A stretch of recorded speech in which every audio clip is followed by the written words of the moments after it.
Are you ready to hear God's promise to make everything new?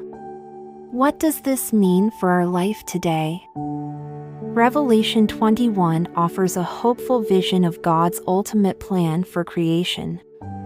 Following the judgment of Satan and the wicked in Revelation 20, it reveals the eternal state of believers, marked by a new heaven and new earth where God dwells with his people forever. Friends, please stay with us to the end of this video as we uncover the deeper meaning of God's promise in Revelation 21 verses 5 to 6. Together, we'll explore its application to our lives, pray for our loved ones who don't yet believe, and seek guidance for walking in faith every day. Revelation 21 verses 5 to 6. And he who sits on the throne said, "Behold, I am making all things new." And he said, "Write, for these words are faithful and true." Then he said to me, "It is done. I am the Alpha and the Omega, the beginning and the end. I will give to the one who thirsts from the spring of the water of life without cost."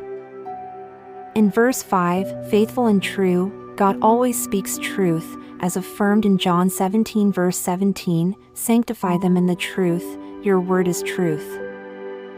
In verse 6, God is referred to as the Alpha and the Omega, Revelation 1 verse 8, "I am the Alpha and the Omega, says the Lord God, who is and who was and who is to come, the Almighty."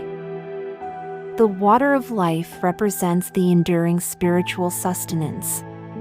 It is offered to him who thirsts, symbolizing that heaven is for those who, recognizing their soul's dryness from sin, earnestly seek the fulfillment of salvation and eternal life. Jesus spoke of living water in John 4 verses 7 to 30. Jesus speaks with a Samaritan woman at a well, offering her living water that leads to eternal life. Their conversation reveals her need for salvation, her past, and Jesus' identity as the Messiah, prompting her to share the good news with her community. In John 4 verses 7 to 30, there came a woman of Samaria to draw water. Jesus said to her, "Give me a drink." For his disciples had gone away into the city to buy food. Therefore the Samaritan woman said to him, "How is it that you, being a Jew, ask me for a drink since I am a Samaritan woman?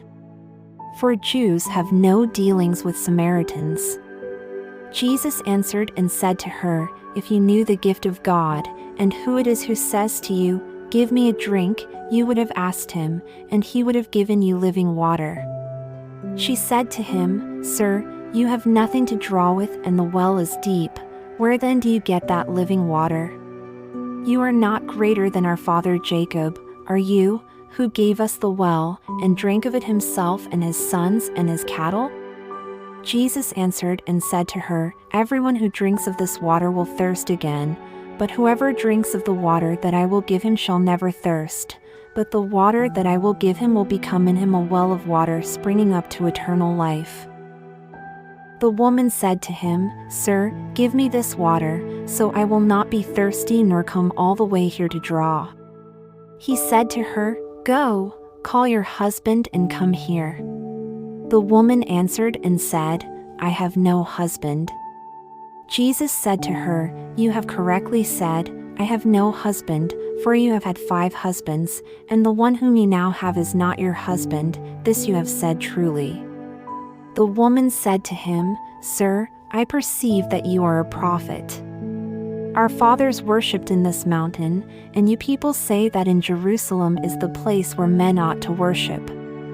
Jesus said to her, "Woman, believe me, an hour is coming when neither in this mountain nor in Jerusalem will you worship the Father. You worship what you do not know, we worship what we know, for salvation is from the Jews. But an hour is coming, and now is, when the true worshippers will worship the Father in spirit and truth, for such people the Father seeks to be his worshippers. God is spirit, and those who worship him must worship in spirit and truth." The woman said to him, "I know that Messiah is coming, he who is called Christ. When that one comes, he will declare all things to us." Jesus said to her, "I who speak to you am he." At this point his disciples came, and they were amazed that he had been speaking with a woman, yet no one said, "What do you seek?" or "Why do you speak with her?" So the woman left her water pot, and went into the city and said to the men, "Come, see a man who told me all the things that I have done. This is not the Christ, is it?" They went out of the city, and were coming to him. Verses 5 and 6 emphasize God's sovereignty and unwavering faithfulness as he proclaims the renewal of all creation and offers the gift of eternal life to those who thirst for him. Let's join together in prayer. Heavenly Father, we praise and worship you as the Alpha and the Omega, the beginning and the end. You are the Creator who makes all things new, perfect, and complete. Your words are faithful and true, and we stand in awe of your power, majesty, and sovereignty. You are the wellspring of eternal life, offering freely to all who thirst. We adore you for your infinite love and grace that extends through all eternity.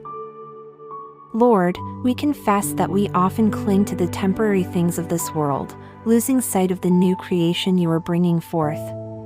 Forgive us for our doubts and fears when we struggle to trust in your promises. Cleanse our hearts of all that separates us from your will, and help us to fix our eyes on your eternal plan. Renew our spirits, so we may live in alignment with your truth. Thank you, Father, for the promise of making all things new.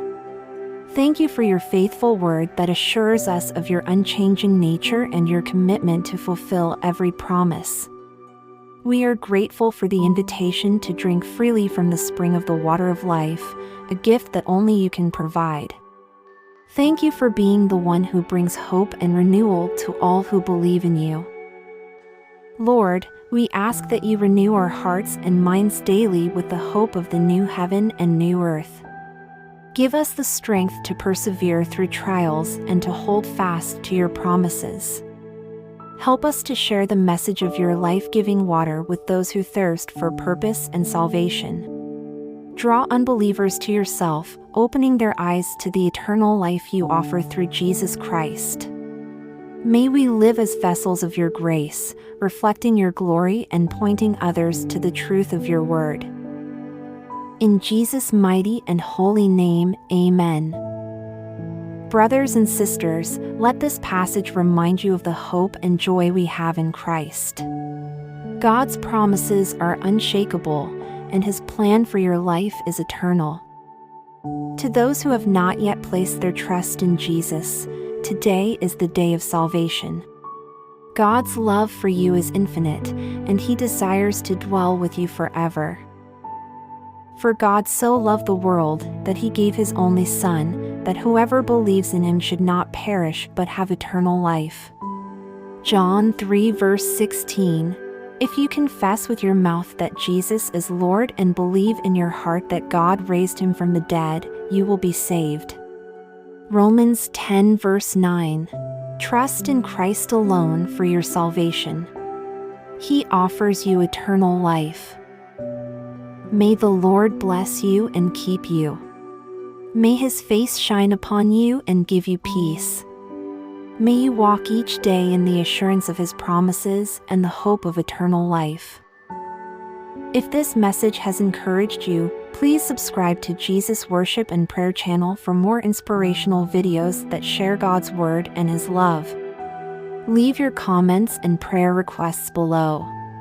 Together, let's reach more people longing for the hope found in Jesus Christ.